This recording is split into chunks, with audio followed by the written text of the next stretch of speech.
Lydia's going to talk to us about how to lift up Jesus in our day-to-day. James chapter 1 verses 2 to 4 says this: "My brothers, count it all joy when you fall into various trials, knowing that the testing of your faith produces patience. But let patience have its perfect work, so that you might be perfect and complete, lacking nothing."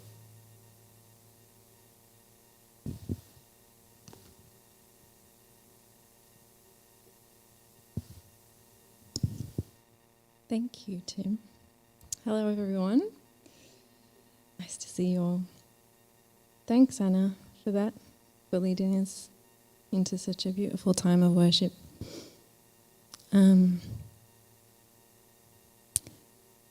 So we're in the book of James, and we know from last week and from previous weeks that this man is a very direct man.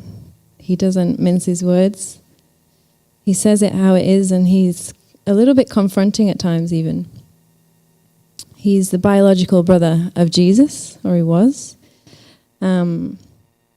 And the book of James is a letter that he wrote to Jewish believers that had been dispersed and they were being persecuted at that time. So his audience are people that are going through trials, they're going through stuff, and they're in pain, they're feeling pain. And then he comes out with this: "Brothers, count it all joy when you face trials of many kinds." If I was out for coffee with a friend and she said that to me when I was, telling her something that I was going through and I was having a hard time, she'd be straight off the Christmas card list. She'd not be getting a Christmas card that year. But James is writing this to, I don't know how many hundreds of people. And he writes it to us today still. It's still true today. So what is he asking of us? What is he saying? He seems to be saying that we should think of it as a good thing when we're going through tough times and when we're passing through painful things. So the question that I want to talk about or unpack or ask tonight is, why would we want to rejoice in our suffering? Why would we want to rejoice when we go through tough things? What's in it for us? Why is he asking this of us? I think that everybody in this room lives their life through the lens of the Western culture. Most of us would do that. And the Western culture, we spent a lot of time talking about culture a few months ago. We were talking about how it affects us and how it changes us and molds our mind. The Western culture, it teaches us lots of things, and one of those things is that pain, discomfort of any kind is bad. It's not good. It should be avoided. It's not something that we want to lean into. It's something that we want to escape from, right? Our culture's bent on avoiding, bypassing inconveniences of any kind, really. And we just see that in the way that the world works these days, right? So in 2021, $10 billion was spent in Australia alone on advertising. How many of those adverts do you think was promoting something that was even mildly uncomfortable for people? Not a lot of them. And that 10 billion is nothing really to the 670 billion that was spent globally, right, on advertising. And it's usually on stuff that's going to make our life easier, or they're telling us how it's going to make our lives easier. If you're broke, it's fine, just pay later. Or if you're sick, just take this pill. If you're bored, book this holiday. If you're lonely, download this app. There's something for every kind of ailment or every trial, every pain that we could feel. They try and give us something, right, to fix it and to make it go away as quickly as possible. It's human nature to seek pleasure and to avoid pain. And so we fight it and we avoid it and we suppress it and we medicate it and we try and fix it. So what is James saying then? If that's what our culture's telling us, why are we being told what appears to be the opposite through the Bible? He says, "My brothers, count it all joy when you fall into various trials, knowing that the testing of your faith produces patience. But let patience have its perfect work, that you might be perfect and complete and lacking in nothing." So it's no surprise that our modern day dictionary tells us that suffer means to experience or to be subject to something unpleasant or bad. But when you look at the Greek definition, I was shocked at how different it is. The word suffer actually means to endure or to bear something. It means to bear something, especially from underneath or below. So in my head, I'm immediately thinking of body pump. Have you guys ever done a body pump class? I love and hate body pump. I mean, if you want your faith to be tested, just book in for body pump. It takes you to the end of yourself. And it's a lot of bars and weights, and you've often got kind of a squat bar on your shoulders with however many kilos. And I remember I moved to Spain for a bit when in my early 20s, and the lady at the front at the body pump class, she always used this one word. I didn't realize that Spanish was actually going to be in this talk, but she used the word aguanta, and that is not a word that we have in English. And it means to bear, but not to bear, but to hold something that might even be really uncomfortable. And they use the same word when they're telling you to hold your breath. It's like to stand it, to withstand it. And this is what the Greek means of the word suffer. It's not to pass through pain or to experience something unpleasant at all. To suffer is to endure something. It's actually a good thing. I want to be able to endure tests and trials in life. I would want the people that I love around me to be able to do that as well. I wouldn't want them to just fall over or come to the end of themselves every time something difficult came along. I love as well how the word patience, it means to have a tolerant or even-tempered perseverance for something. So when we pass through these trials, it's producing in us perseverance. And the true origin of that word is long-suffering. It's a fruit of the Spirit. So when we go through things that are difficult and that challenges us, it's producing in us long-suffering, a fruit of the Spirit that we really want in our life, actually. Why? Because it says so that you may be perfect and complete, lacking in nothing. And that complete, it means to have reached the point of maturity.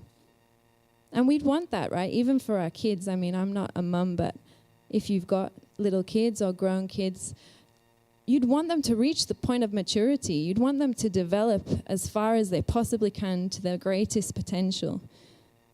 And not protect them from everything that's going to stop them from getting there. You know, if God said to you, I don't mind taking away that burning feeling when your kid touches fire, I'd be like, no, keep it there because he needs to know, right? And so it's good when we're tested because we learn and we mature. Trials produce long-suffering, and long-suffering is making us complete. Now, this is our joy as believers that we can have. It's just one of the many blessings and beautiful things that we get to live out in our lives through Christ. But we look at the world and it's broken. It's really hurting. We don't have to look very far at all to find suffering on this planet. In fact, it's everywhere. It's in suffering that the woman gives birth to new life, and it's often in suffering that that same life passes away at the end of it. It's in suffering that our body grows and strengthens, like a little kid who's teething. That doesn't look pleasant, but they're just getting their teeth through. It's a natural part of life, but it hurts them. It hurts them to get there.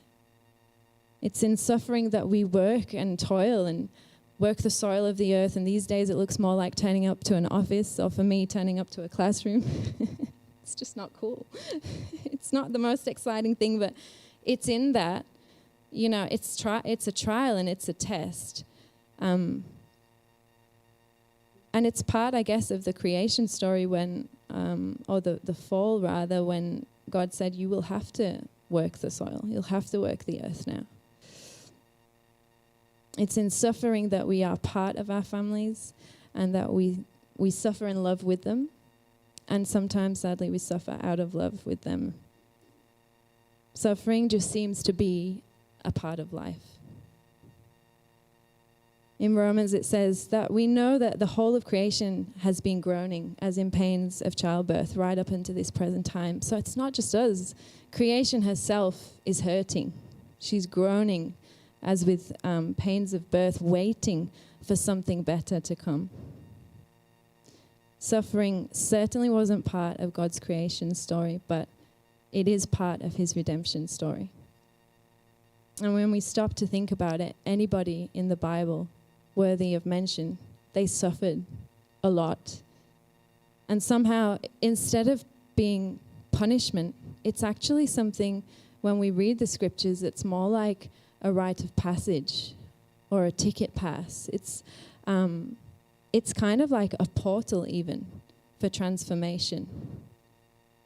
Often when we look at people like Joseph or David suffering, it's not punishment. It's not a bad thing.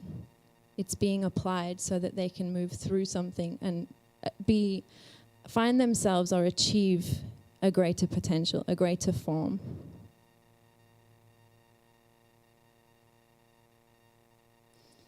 So when I came to Australia a few years ago now,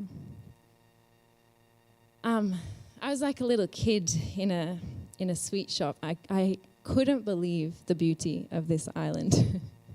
England is pretty dull. And I remember just being in awe of everything. Like the trees were different, the clouds were different, the animals were different, everything smelt different. And I remember I got locked down in a hostel. That's another story. But finally, things started opening up. I was in Newcastle at the time, and things started to open up again. Cafes were kind of open for takeout. And there was this reserve about 15 minutes away that I'd wanted to go to, a nature reserve. And that finally opened up. So I caught a bus and I went there on my own. And the one thing that I'll never forget from that day were the butterflies in that nature reserve. They were huge and they were everywhere, of all different colours. The ones in England are tiny. They're like 3 centimetres, if that, if you're lucky. But here they were just amazing. And I was watching them and I was just enamoured with these creatures, looking at them and looking at their grace and their freedom. And I thought, this creature hasn't always been like this, actually. This is what I'm seeing now, but it didn't always look like this. The caterpillar, when it's eaten enough and grown enough, it starts a preparation process. It finds a protected place, and it forms an encasement that we call the cocoon. And that's where a big change starts to happen. The pupa, which I found out is the name for that creature that is inside the cocoon, it undergoes tremendous change. The body of the caterpillar starts to break down. Every cell, every fiber, everything just starts to pass away. It's not just getting an upgrade while it's in that cocoon, it's transforming completely. It breaks down to form this really ugly, messy, formless liquid. It's pretty gross, right? It's kind of nothing. It's formless. Everything that it's ever known, everything that it ever was is gone. The cocoon is a really lonely place, actually. It's dark, and that caterpillar doesn't go in there with friends and family around it. It has to go through this process on its own. It's a place of mourning of what once was. and a place of silence. And then it starts to develop brand new eyes and brand new legs and a new body. And eventually the butterfly emerges from the chrysalis. And this process is difficult, but it's so necessary. If that butterfly didn't break through the cocoon, it wouldn't survive. It needs to develop the strength of breaking out the cocoon in order to live.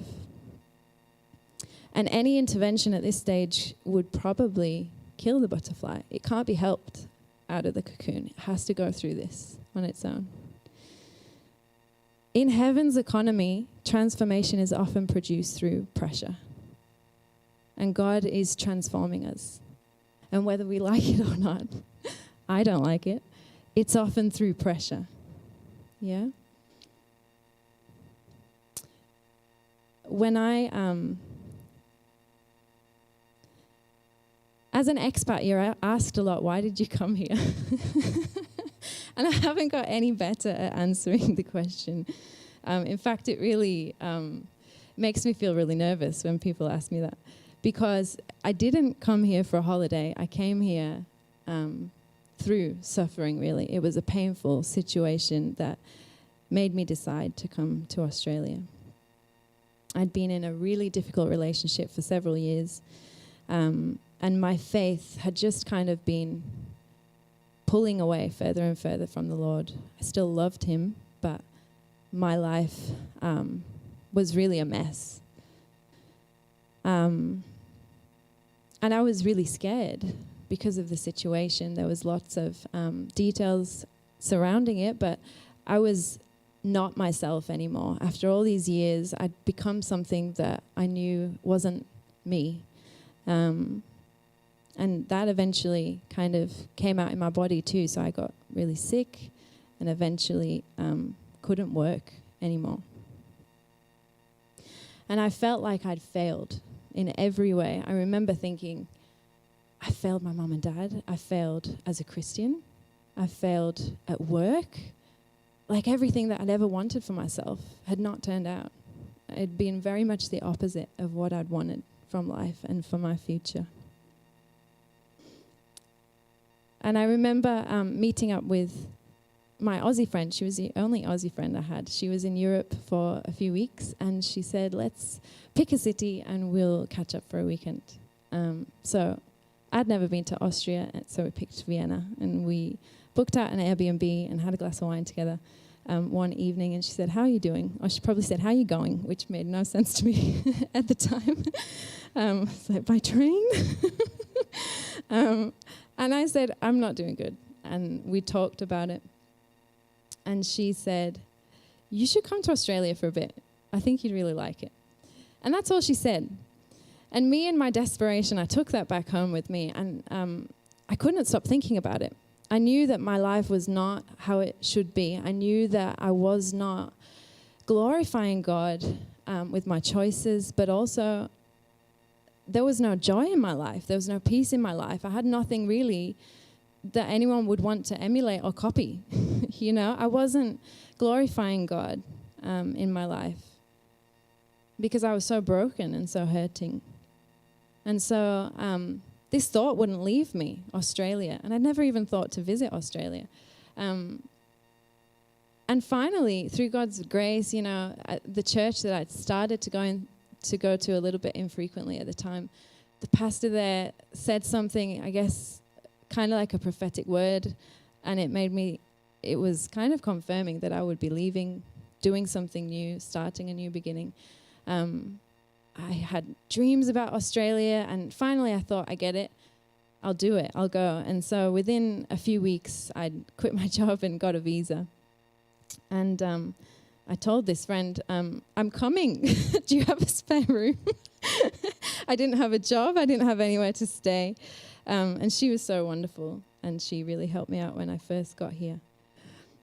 But I was a real mess when I got here, and lockdown happened 2 weeks later. So I came here to clean myself up, and I got locked down in a hostel in New South Wales, and I thought this was not the plan at all. So that was really hard. And then I don't know whether you know, but backpackers, they'll often do 3 months of regional work to get their second year visa. So I thought, I need to do that. And a lot of the time, more often than not, they'll pick fruit or vegetables. And I thought, that looks a little bit boring. So I decided to work on a cattle farm in New South Wales. It was 4,000 acres, a family-owned cattle farm. And I got the job, and I thought, it's just something I have to do if I want to stay here. So my friend dropped me off, and it was in the middle of nowhere. Like for 20 minutes, we'd not seen anybody, no shop, not even a bus stop to suggest that there was life or any transport around this farm. And we couldn't even find anyone. So she drove onto the farm, and it was obviously a working farm. There was silos and machinery, and you could tell that people lived there, but we couldn't see anyone. And for about 10 minutes, we couldn't find anyone. And she was supposed to be dropping me off and driving back to Newcastle again. Finally, this man comes out with his cowboy hat on and says, "Are you our next victim?" And I laughed, but later realized he wasn't joking. So that 3 months was the cherry on the cake for me. It was so hard. I felt so isolated. And I just couldn't understand why. What's with all these trials? What's with all this suffering, Lord? But what he was doing is he was putting me in the cocoon. I was in a cocoon when I was on that farm, and that's exactly how I see it. I was isolated. I couldn't even call home because there was not really any service. I couldn't drive anywhere. I didn't have a car. So it was like me and God, and I had to just stop and look him in the eye and sort my heart out before him. So I turned to face him again after all these years of running away, not going to a church, and trying to do it on my own. And after I finished that 3 months on the farm, I said to God, "God, I can't do life without you. When I try and do it on my own, it's a mess." And so I said, "Lord, I'm going to spend every morning with you for a year." That's what I did. And I came here. I came to Geelong, and I walked through those doors and found you guys. And I found family, and I feel like God just started to heal me again. If it wasn't for those trials, I wouldn't have got to that place. I know that. I know that I wouldn't be here, standing here, speaking to you guys, if I hadn't have gone through those really tough times. I thank God for those tough times now. I needed them. And he knew that before I did. The butterfly is just one of God's ways to show us of his transformational power. His plans aren't to patch us up or stitch us back together, but to transform us from the inside out. What's the butterfly made of? It's made of itself. It's made from its former self. It's made from all the weaknesses and the shortcomings and the mistakes. It's made from all the tough times, and it's made from all the I have no idea what I'm doing moments. That's what the butterfly is made from. God takes our mess and he makes it beautiful. He's never robbing you in your suffering.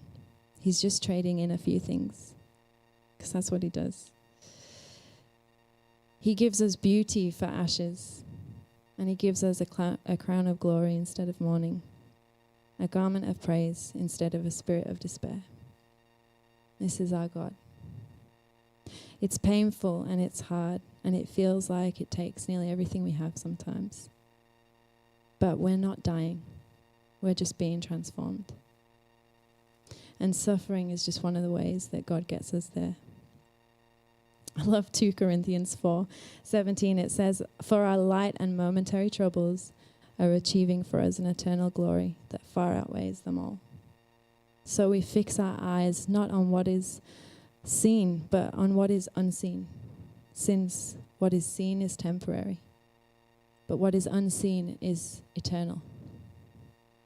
So when we're talking about all these things, we just can't help but think of one of the most darkest, loneliest places that a person has ever known.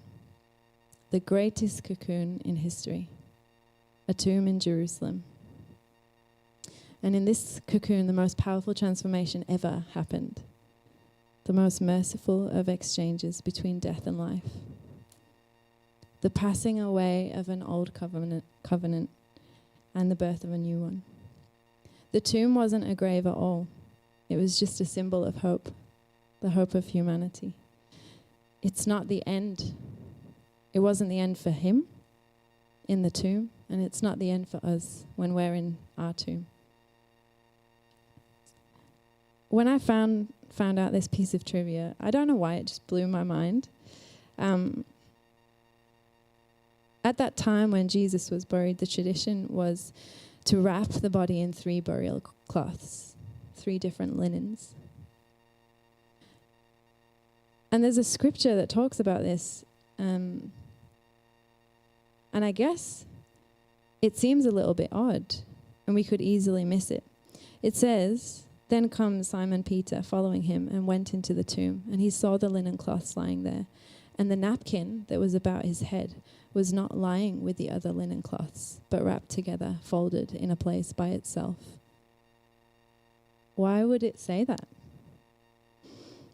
It doesn't mean anything really to us today, but at that time, it was symbolic of a really common, well-known tradition between a master and the servant.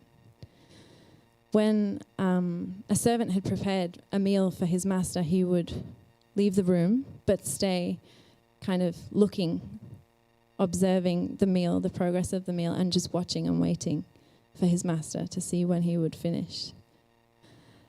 And when his master finished, he would take his napkin, his linen napkin, he would wipe his face, his beard, and his hands, and he would crumple up the napkin and leave it on the table. And when he left, the servant would know he's gone. He's not coming back.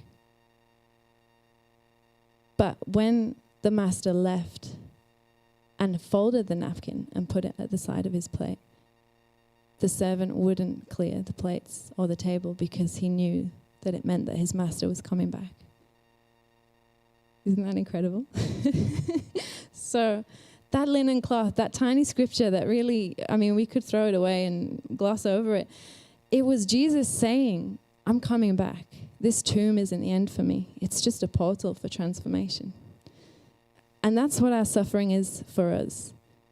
It's just a portal for transformation, and it hurts so much in it. It's a dark and lonely place. But it's not the end. We're just passing through. So again, James 1:2. Consider it pure joy, my brothers and sisters, whenever you face trials of many kinds, because you know that the testing of your faith produces patience. Let patience finish its work so that you may be mature and complete and not lacking in anything.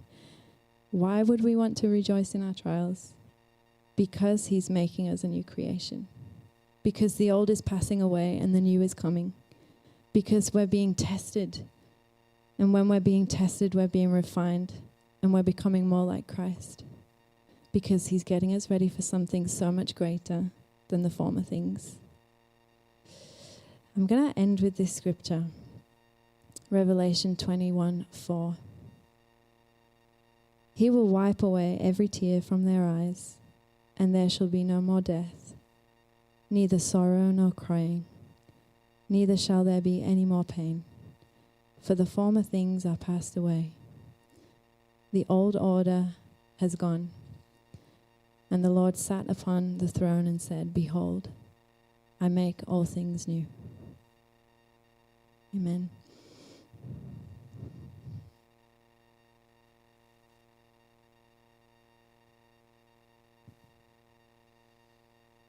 I'm not going to add to what Lydia's shared.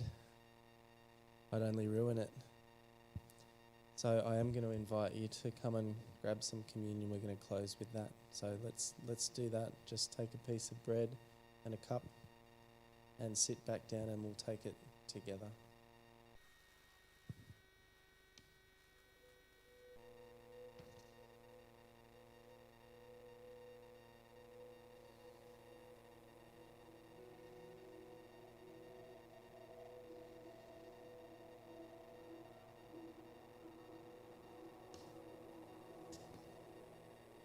There was a moment when the lights went out, when death had claimed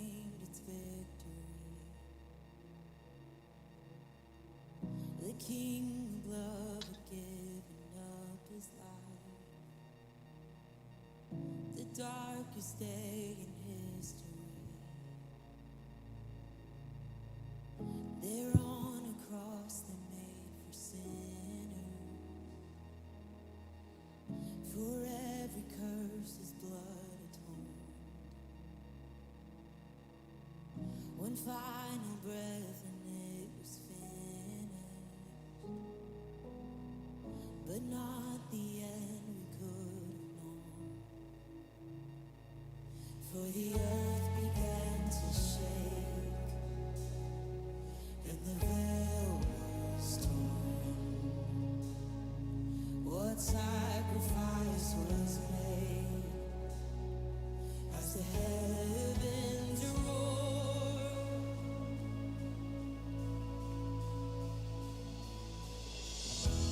All hail King Jesus. All hail. Suffering certainly wasn't part of God's creation story. It is part of his redemption. And we participate in his suffering as we live as believers. And it is part of our redemption. It is redemptive. It is not purposeless. It's divine and wonderful. So meditate on these words of this song as you take bread, participate with Christ, his body and his blood, saying, share in my redemptive purposes.